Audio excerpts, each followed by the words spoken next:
S'il n'existait qu'un seul point commun entre mes deux familles, ce serait incontestablement cet amour impressionnant pour le thé. J'ai donc choisi, afin de vous parler d'elles, de les imager de la façon suivante.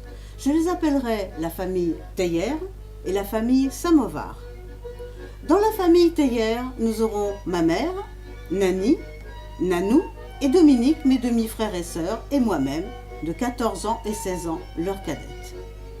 Dans la famille samovar, mon père Ivan, ma grand-mère surnommée Amouka par mes soins de petite fille, tante Maxie, tante Françoise, tante Cécile et surtout les cousins, Thierry, frère de Marie-Sylvie, et Dominique, c'est-à-dire Dom-Dom.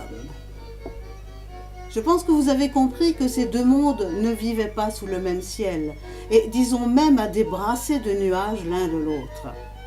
Si ma toute petite enfance a foulé les pavés parisiens, mes réels souvenirs commencent à la campagne, enfin, plus exactement, à la montagne. Mais tout d'abord, je me dois de vous parler de ce qui fut avant.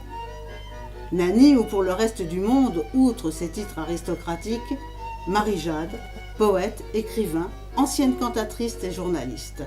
Elle avait gagné son procès sur un ministre mal avisé qui avait exproprié toute la famille théière de son appartement de l'avenue d'Enfer Rochereau pour y installer ses soirées mondaines appelées Ballets Roses. Un scandale qui bouleversera à l'époque le tout Paris. Le combat avait duré 2 ans. 2 années que nous passâmes à Stein, dans un HLM en plein conflit franco-algérien. Pour moi, cette époque résonne de rock'n'roll et surtout des couleurs des Scooby-Doo.